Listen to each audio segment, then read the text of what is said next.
Hello friends, नमस्कार। आप सभी का मेरे YouTube channel New Haven classes में स्वागत है। और एक बार फिर एक महत्वपूर्ण टॉपिक 11th और 12th क्लास के लिए यूपी बोर्ड के लिए मैं लेके आया हूं, कंपाउंड सेंटेंस। हम लोग सिंथेटिक्स के एकदम अंतिम पड़ाव पर है दोस्तों। सिंथेटिक्स आज लास्ट आपका कंपाउंड सेंटेंस समाप्त हो जाएगा, आपका पूरा सिंथेटिक्स कंप्लीट हो जाएगा। और उम्मीद करता हूं कि सिंथेटिक्स आपको समझ में आया होगा। कोई भी समस्या होती है तो आप कमेंट करके पूछ भी सकते हैं। देखिए, आज कंपाउंड की बात करेंगे। सिंपल सेंटेंस मैंने आपको पढ़ाया, आपको एग्जाम्पल वीडियो भी मिले। उसके बाद मैंने आपको कॉम्प्लेक्स सेंटेंस भी पढ़ाया। अब सबसे अंत पड़ाव की तरफ है और उम्मीद करता हूं कि आप लोग अच्छे से पढ़ रहे होंगे। आज बात करेंगे कंपाउंड सेंटेंस की। तो व्हाट इज कंपाउंड सेंटेंस? देखिए, कंपाउंड सेंटेंस मींस होता है संयुक्त वाक्य। संयुक्त तो आप लोग जानते ही हो, संयुक्त बताने की कोई जरूरत नहीं कि संयुक्त किसे कहते हैं। देखिए, कंपाउंड सेंटेंस एक ऐसा क्लॉज होता है, कंपाउंड सेंटेंस एक ऐसा सेंटेंस होता है जिसमें कम से कम दो क्लॉज होते हैं। देखिए, सेंटेंस कम से कम दो क्लॉज के कहने का तात्पर्य यह है कि अगर आपको दो सेंटेंस होंगे, भाई दो क्लॉज से कम तो होगा तो आपका सेंटेंस बनेगा ही नहीं। भाई तीन सेंटेंस आ सकते हैं, कभी कभी चार सेंटेंस भी आते हैं। लेकिन जो इस समय क्लासेस चल रहे हैं, जो इस समय बोर्ड एग्जाम्स आपके हो रहे हैं यूपी बोर्ड के पिछले 5-6 सालों से कह लीजिए, तो अब तीन सेंटेंस चार सेंटेंस ये आने का जो रिवाज है ना, वो कहीं ना कहीं खत्म होता जा रहा है। तो आपको दो ही सेंटेंस मिलेंगे। तो इसमें कम से कम दो क्लॉज होता है। ओके, दो क्लॉज होता है। एक प्रिंसिपल क्लॉज होता है, एक क्या होता है प्रिंसिपल क्लॉज यानी कि मुख्य उपवाक्य होता है, और एक क्या होता है कोऑर्डिनेट क्लॉज यानी कि समानपदीय उपवाक्य होता है। अगर आपको स्टूडेंट्स याद हो तो मैंने बताया था कि कॉम्प्लेक्स सेंटेंस कैसे बनता है। मैंने आपको बताया था, मैंने कहा था कहीं आएगा नहीं, लेकिन आपके नॉलेज के लिए बहुत ही इंपॉर्टेंट चीज मैंने बताई थी कि कॉम्प्लेक्स सेंटेंस कैसे बनता है। तो मैंने बताया था कि प्रिंसिपल क्लॉज, याद है कि मैंने बताया था कि प्रिंसिपल क्लॉज और जो आपका होता है प्रिंसिपल क्लॉज के साथ साथ कोऑर्डिनेट क्लॉज, सबऑर्डिनेट क्लॉज, इसको मिलाकर के क्या बनाते हैं, कॉम्प्लेक्स सेंटेंस बनाते हैं। यानी कि प्रिंसिपल क्लॉज और सबऑर्डिनेट क्लॉज मिलता है तो क्या बनता है, कॉम्प्लेक्स सेंटेंस बनता है। और जब प्रिंसिपल क्लॉज के साथ कोऑर्डिनेट क्लॉज मिलता है तो क्या बनता है, आपका बनता है कंपाउंड सेंटेंस। यानी कि यहां पर कॉम्प्लेक्स सेंटेंस, यहां पर कंपाउंड सेंटेंस। मैंने आपको पढ़ाया कि सबऑर्डिनेट क्लॉज तीन प्रकार के होते हैं, noun clause, adjective clause, adverb clause. सारे कंजक्शन भी मैंने आपको लिखवाए। आज मैं बात करने वाला हूं कोऑर्डिनेट क्लॉज के बारे में। देखिए, वहां क्या था कि सबऑर्डिनेट क्लॉज चर्चा किए थे, तीन प्रकार के होते हैं। फिर तीन के अंदर हमने बात करी तो उसमें ढेर सारे कंजक्शन थे। आपको इसमें थोड़ा सा आसान ये होने वाला है। और मैं आपको ये भी बता दूं कि कंपाउंड सेंटेंस का जो वीडियो है केवल एक ही पार्ट में आपको मिलेगा, क्योंकि ये बहुत बड़ा नहीं है, एक ही पार्ट में मिलेगा। इसके बाद आपको एक्सरसाइज वीडियो भी मिलेगी। देखिए, कोऑर्डिनेट क्लॉज मींस होता है समानपदीय। अब इसमें आपको समझना क्या है, इसमें समझना जो आपको दोनों सेंटेंस दिए होंगे ना, किसी पे आश्रित नहीं होंगे। कॉम्प्लेक्स में क्या था भाई, अगर कॉम्प्लेक्स में क्या गया, इट इज सर्टेन, यह निश्चित है। अब दैट लगाना था आपको, यह निश्चित है, वो पास हो जाएगा। केवल अगर आप इतना कहोगे कि यह निश्चित है तो यह वाक्य आपका पूरा नहीं है, यानी कि वह पास हो जाएगा। किस पे आश्रित है कि यह निश्चित है। लेकिन इसमें क्या होता है, इसमें आश्रित वाली कोई बात नहीं होती है। समान पदी यानी कि जो पद होंगे समान होंगे। एडजेक्टिव एडजेक्टिव से जुड़ेगा, नाउन नाउन से जुड़ेगा। यहां पर यह सबसे इंपॉर्टेंट बात है, अभी आगे और क्लियर होगा। तो कोई आपसे पूछे कि कंपाउंड सेंटेंस किसका मेल होता है, तो आप बता सकते हैं जो कंपाउंड सेंटेंस होता है वो मेल होता है किसका, वो मेल होता है principal clause plus coordinate clause का मेल होता है। अब प्रश्न उठता है कि कोऑर्डिनेट क्लॉज है क्या, कोऑर्डिनेट क्लॉज कितने प्रकार के होते हैं ये जान लीजिए। तो कोऑर्डिनेट क्लॉज जो होते हैं वो किससे प्रारंभ होते हैं, वो कोऑर्डिनेट कंजक्शन से प्रारंभ होते हैं। यानी कि आपको एक प्रिंसिपल क्लॉज हो गया, तो प्रिंसिपल क्लॉज तो मुख्य क्लॉज तो है ही आपका। उसके बाद जो आपका कोऑर्डिनेट क्लॉज होगा वो किससे शुरू होगा, कोऑर्डिनेट कंजक्शन से। तो अब ये जानना बहुत जरूरी है कि कोऑर्डिनेट जो कंजक्शन होते हैं वो कितने प्रकार के होते हैं स्टूडेंट्स। तो कोऑर्डिनेट कंजक्शन जो होते हैं वो चार प्रकार के होते हैं। आप देख सकते हो बोर्ड पे लिखा गया है कि पहला कुमुलेटिव कंजक्शन, जोड़ बताने वाले संयोजक। दूसरा क्या है, अल्टरनेटिव कंजक्शन यानी कि विकल्प बताने वाले संयोजक। एडवर्सेटिव कंजक्शन, विरोध प्रकट करने वाले कंजक्शन। और इलेटिव कंजक्शन, परिणाम प्रकट करने वाले संयोजक। देखिए, समझिए ये चीज कि आपको इन्हीं चारों का अध्ययन करना है। ओके, इन्हीं चारों का अध्ययन करना है कि जोड़ बताने वाले संयोजक कौन कौन से होते हैं, विकल्प कौन कौन से बताते हैं, विरोध कौन से करते हैं, और परिणाम कौन से बताते हैं। ठीक, आपने वैसे कहा जाए तो आपने परिणाम कॉम्प्लेक्स में पढ़ा था, रिजल्ट। आपने विरोध भी वहां पढ़ा था, कंट्रास्ट। आपने पढ़ा था अल्टरनेटिव, और आपने जोड़ नहीं पढ़ा है। लेकिन कंपाउंड में इन्हीं चारों का अध्ययन करना है। कोई आपसे पूछे कि कंपाउंड सेंटेंस किसका मेल होता है तो क्या बताएंगे, प्रिंसिपल क्लॉज और कोऑर्डिनेट क्लॉज का मेल होता है। That's clear. कोऑर्डिनेट कंजक्शन कितने प्रकार के होते हैं, चार प्रकार के होते हैं। कुमुलेटिव, जोड़ बताने वाले, अल्टरनेटिव, विकल्प बताने वाले, एडवर्सेटिव, विरोध बताने वाले, और इलेटिव, परिणाम बताने वाले। अब मैं जो आपको बताने जा रहा हूं कि कौन कौन से होते हैं, ऐसा नहीं कि आपने कभी सुना नहीं होगा, बट वही चीज आपने प्रयोग नहीं किया है या अभी प्रयोग किया भी है तो आपको मालूम नहीं कि कौन कौन से कंजक्शन होते हैं। देखिए, जोड़ बताने के लिए 4 कंजक्शन आपके यूपी बोर्ड के लिए बहुत महत्वपूर्ण है। एक कंजक्शन है एंड। ये बताइए, क्या आपने एंड नहीं सुना है? बचपन से आपने सुना होगा, जब से आपने इंग्लिश सीखना शुरू किया होगा आपको एंड जरूर मिला होगा। तो आज ये जान लीजिए कि ये कंजक्शन है, क्योंकि वाक्यों को जोड़ता है। अब एक कंजक्शन है तो कौन सा कंजक्शन है? ये आपका कोऑर्डिनेट कंजक्शन का कुमुलेटिव कंजक्शन है, क्योंकि जोड़ बताता है। जैसे कहा गया कि वह बुद्धिमान है, वह ईमानदार है, तो वह बुद्धिमान और ईमानदार है, तो दोनों वाक्यों को इसने क्या किया? इसने जोड़ा। अब एक कंजक्शन और होता है आपका, एक होता है not only dot dot but also. एक होता है नॉट ओनली बट आल्सो, ये भी जोड़ता है। एक आपका होता है बोथ डॉट डॉट एंड। क्या होता है? Both dot dot and. और एक होता है एज वेल एज। अभी इसको डिटेल में पढ़ाऊंगा, एक बार केवल आपको मैं बता दे रहा हूं कि एंड क्या होता है, कुमुलेटिव कंजक्शन होता है। Not only dot dot but also कौन सा होता है? कुमुलेटिव कंजक्शन होता है। बोथ एंड क्या होता है? कुमुलेटिव कंजक्शन होता है। और एज वेल एज क्या होता है? कुमुलेटिव कंजक्शन होता है। जोड़ बताने वाले संयोजक होते हैं। क्लियर हुआ? इसमें अगर आप एंड को ही लेके चलोगे तब भी आपको कंपाउंड सेंटेंस आ जाएगा। अगर आपको ये तीनों नहीं आ रहे हैं या आप केवल इनमें से एक चुन लो एंड, क्योंकि जहां एंड लगता है चारों चीजें लग जाती हैं। ठीक, अब देखिए अल्टरनेटिव में विकल्प बताने के लिए क्या लगाते हो? विकल्प बताने के लिए आप लोग और लगाते हो अन्यथा, या फिर आप लोग क्या लगाते हो? अदरवाइज लगाते हो, या फिर क्या लगाते हो? आपने सुना होगा नाइदर डॉट डॉट नार, आइदर डॉट डॉट नार, ना तो या तो। चलिए अब एडवर्सेटिव कंजक्शन में किसकी बात करेंगे? एडवर्सेटिव कंजक्शन में क्या आता है? विरोध बताने के लिए आपने सुना होगा एट, फिर भी बट, एट बट स्टिल। ठीक है, आपने व्हाइल सुना होगा, इनका प्रयोग करते हैं। और परिणाम बताने के लिए इसका प्रयोग करते हैं सो, इसलिए, या फिर कहीं कहीं हेंस और देयरफॉर भी आपको मिल सकता है। ठीक, ये हो गया आपका कंपाउंड सेंटेंस। अब आइए इसका एक एक कंजक्शन का डिटेल समझते हैं विथ सेंटेंस। देखिए स्टूडेंट्स, आप बात करने वाले हैं कुमुलेटिव कंजक्शन की, यानी कि जोड़ बताने वाले संयोजक। मैंने आपको पहले से ही बता दिया है कि कौन कौन से ऐसे संयोजक होते हैं जो जोड़ बताते हैं। And, not only but also, both and और एज वेल एज। ये नॉट ओनली बट आल्सो का मतलब समझते हैं कि जिस सेंटेंस में नॉट ओनली आएगा उस सेंटेंस में बट आल्सो अवश्य आएगा। इस बोथ एंड का भी वही मतलब है, अगर बोथ आएगा तो एंड भी अवश्य आएगा। सेंटेंस आपके सामने मैंने लिख दिए हैं, आइए उसको समझते हैं। जैसे कि सी इज टायर्ड, वह थकी हुई है। सी इज हंग्री, वह भूखी है। सी इज टायर्ड, वह थकी हुई है। सी इज हंग्री, वह भूखी। आपको इसको कंपाउंड सेंटेंस बनाना है। अब कंपाउंड सेंटेंस बनाना है तो उसके बारे में बात करी जा रही है, और वह कैसे, वो थकी हुई भी है और भूखी हुई भी है। ये आपका टायर्ड क्या है? एडजेक्टिव। ये क्या है? एडजेक्टिव। मैंने बताया था जो कंपाउंड सेंटेंस होते हैं, जो कंजक्शंस इसमें होते हैं कि दो सेम पार्ट्स ऑफ स्पीच को अटैच करते हैं। तो यहाँ पर सब्जेक्ट दोनों का सेम हो जाएगा, सी हो जाएगा, सहायक क्रिया इज हो जाएगी। वह है, वह कैसी है? टायर्ड, ऊब गई है, थक गई है। एंड हंग्री, और क्या है? भूखी है। तो सी इज टायर्ड एंड हंग्री। अगला सेंटेंस क्या है? अगला सेंटेंस कहता है कि ही is gentle, his brother is gentle. वह जेंटल है, उसका भाई जेंटल है। तो आप इसको दो, देखिए कहने का मतलब ये नहीं कि आप एंड ही लगाओ भाई, आप इसमें चलो एंड लगा लीजिए। कोई कहते हैं कि मुझे नॉट ओनली बट आल्सो लगाना है, सर कैसे बनाएं? आसानी से बन जाएगा। कैसे बनेगा कि she is not only tired, ध्यान दीजिएगा, she is not only tired but also hungry. कुछ नहीं करना था, यहां आपको नॉट ओनली लगाना था और उसके बाद यहां बट आल्सो के बाद आपको हंग्री लिखना था। इसका अर्थ क्या होगा कि वह केवल थकी हुई ही नहीं है बल्कि भूखी भी है। ओके, या आप यहां बना सकते थे कि she is tired as well as hungry, वह भूखे रहने के साथ साथ थकी हुई भी है। या आप कह सकते थे कि she is both tired and hungry. ठीक, तो कहने का मतलब एक सेंटेंस में आप यूज कर सकते हो, कोई प्रॉब्लम नहीं होगी।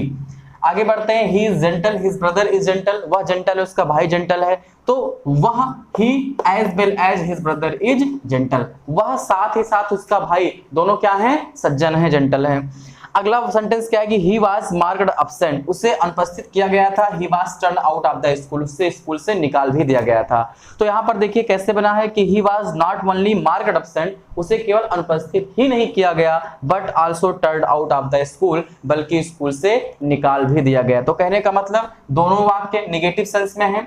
एक ही व्यक्ति के लिए बात करी जा रही है, उसे अनुपस्थित भी किया गया, उसे निकाला भी गया। तो ऐसी कंडीशन में हम जोड़ने के लिए किसका प्रयोग करते हैं? नॉट ओनली और बट आल्सो का प्रयोग करते हैं। कोई स्टूडेंट अगर चाहे कि यहाँ एंड भी कर सकता है, कैसे बनेगा? He was marked absent and turn out of the school, as well as से भी बन सकता है, तो आप किसी भी रूल से इसको बना सकते हो। तो कुमुलेटिव कंजक्शन में होता क्या, ऐसा नहीं है कि कंपाउंड आएगा तो आप चाहे जो कंजक्शन लगा देंगे, आपको सेंटेंस का अर्थ निकालना पड़ेगा। अर्थ निकालने के बाद आपको देखना पड़ेगा कि जोड़ बता रहा है, किसमें विकल्प है, किसमें विरोध है, किसमें परिणाम है, तब आप यूज करेंगे। ऐसा नहीं कि जैसे यहाँ आ गया कि ही इज जेंटल, वह जेंटल है, his brother is not gentle, उसका भाई जेंटल नहीं है। अब यहाँ पर चीजें उल्टी हो गई हैं, तो यहाँ पर आप कुमुलेटिव का प्रयोग नहीं करेंगे। तो अर्थ बहुत कुछ डिपेंड करता है कुमुलेटिव कंजक्शन से जब हम लोग वाक्य को बनाते हैं। आइए इधर देखते हैं, जो दूसरा नंबर है alternative conjunction. What is the Hindi meaning of alternative conjunction?